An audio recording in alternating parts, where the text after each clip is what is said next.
Hey everybody, this is Jedd Hafer here at the Love and Logic Institute for our latest podcast, and you will notice that I am unencumbered today by the dead weight of Dr. Charles Fay. Don't tell him I said that.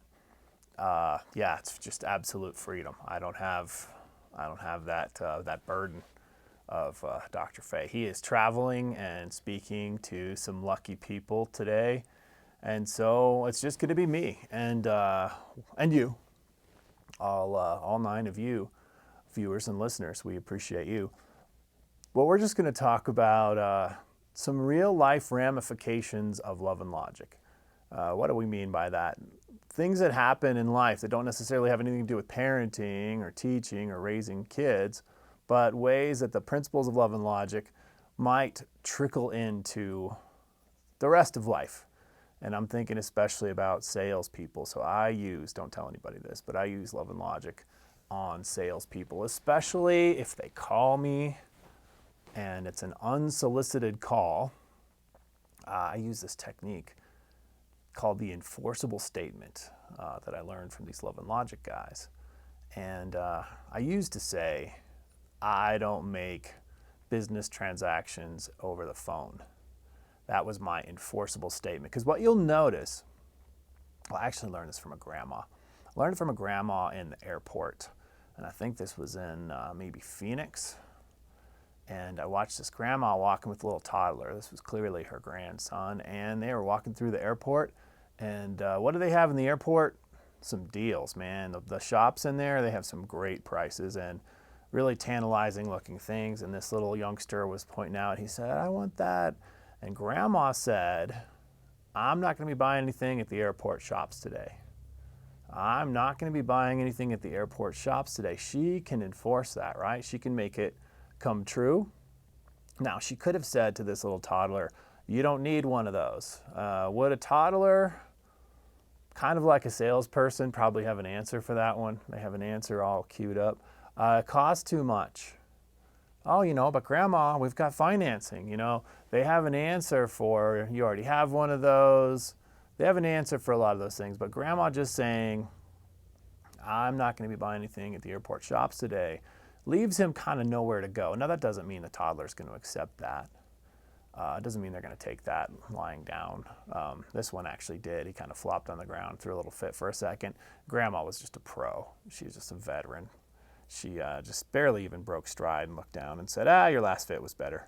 And then she just kept on walking. And it wasn't 4 or 5 steps before this young man was up, composed next to her as if it never happened. And you could almost see if there were like those little clouds like they have in cartoons or in comics, if you could see that little cloud, he was thinking, oh yeah, that stuff doesn't work on Grandma, which is beautiful. I mean, that's what we want, right?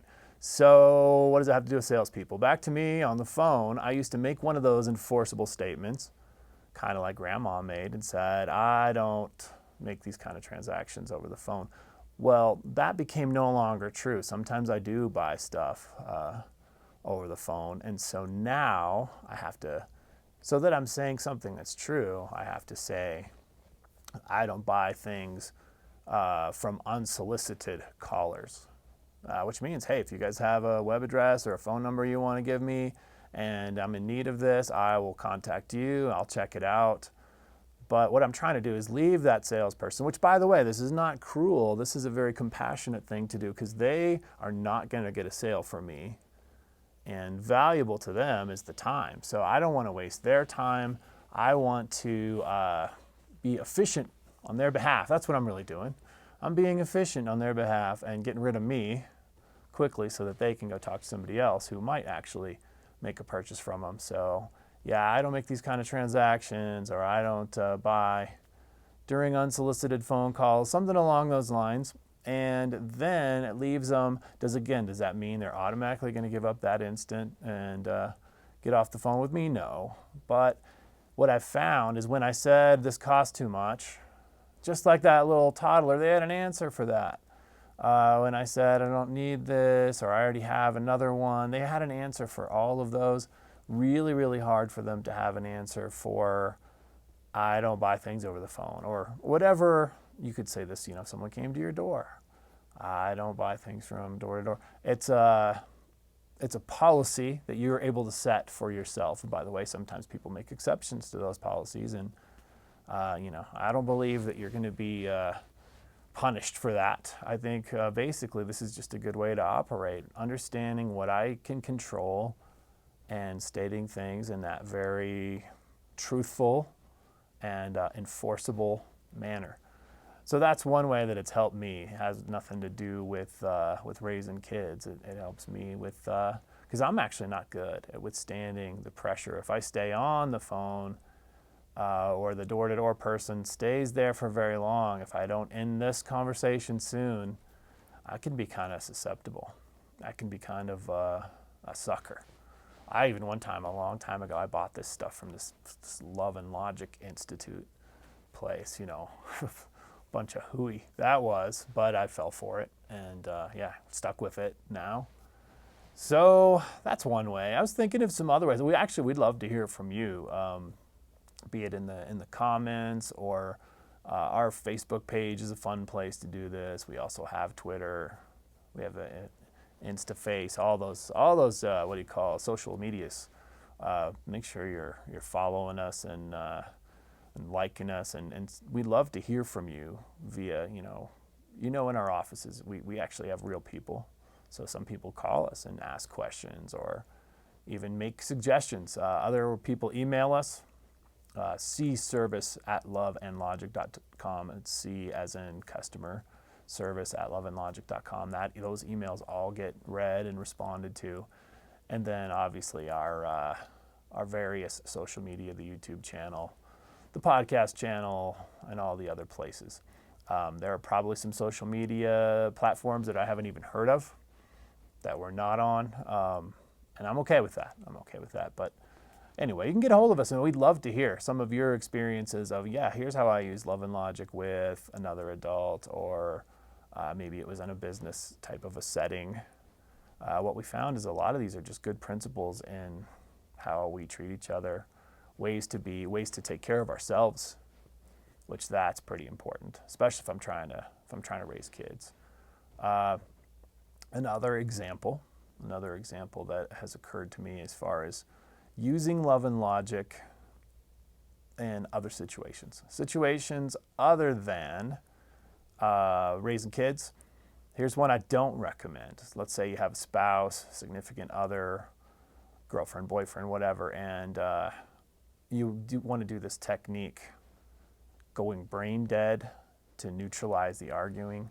So a little kid saying to you, that's not fair, and you might just go brain dead and say, love you too much to argue, or what did I say, or some one-liner. My favorite one lately is just, but you're being mean, and just repeat that without a lot of thought into what the young person is saying. Because why? We've recognized that this is an attempt to manipulate us to try to get their way, and we don't want that to work for them, right? I do not recommend this particular skill with a spouse, significant other, person you're dating, whatever. Could be a good way to get hurt. And I'm going to say something sexist, and I think this could probably get me in huge trouble, but I'm going to go ahead and say it.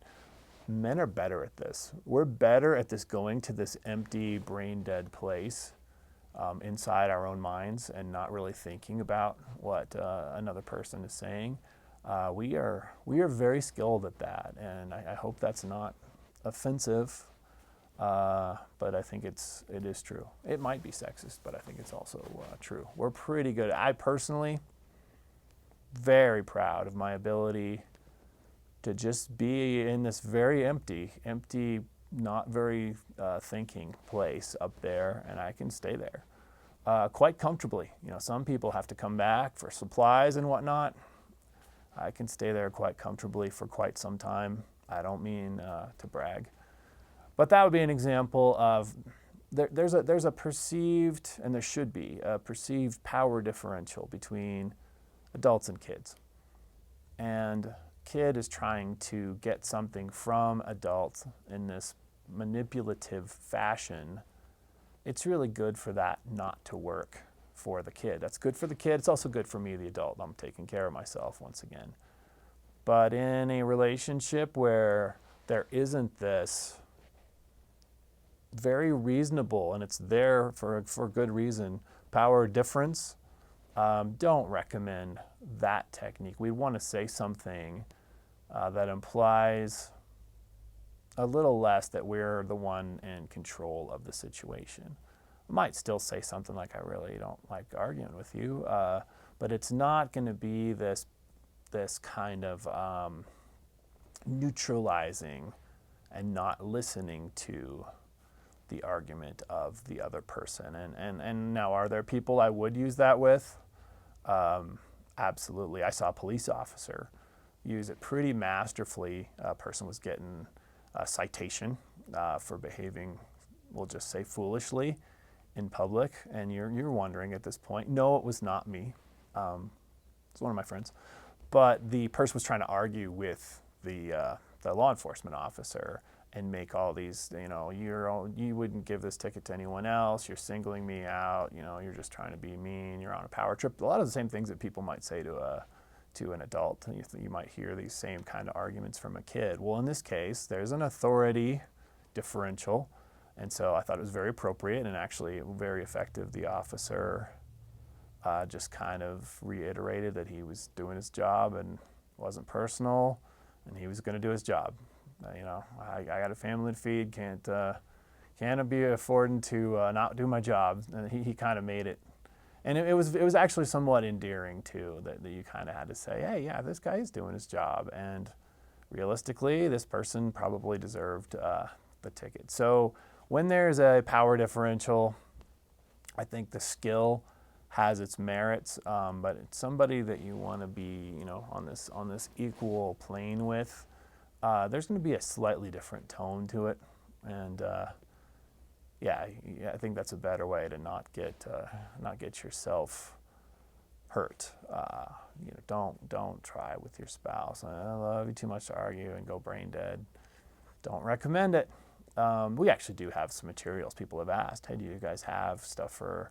We have a Love and Logic marriage book, and then we also have a Love and Logic for relationships book that are both, they're written about adult relationships, and some of these differences are addressed in there. So you can check those out. You can check out all our stuff, loveandlogic.com. You know that we have an 800 number and real people answer. Boy, so many times I don't need anything. I just call just to get a real person, just to have that feeling that it's possible. And we'll put those in the comments and various places. But basically, all you got to remember is loveandlogic.com. And once again, we would love to hear your experiences with some of the, we'll say, Love and Logic principles applied in other areas of life. And sure enough, I've had people tell me they've used it to get out of, say, speeding tickets or other things. I've had people say, they use some of these principles as a boss with their employees. So we like to hear about that, your experiences.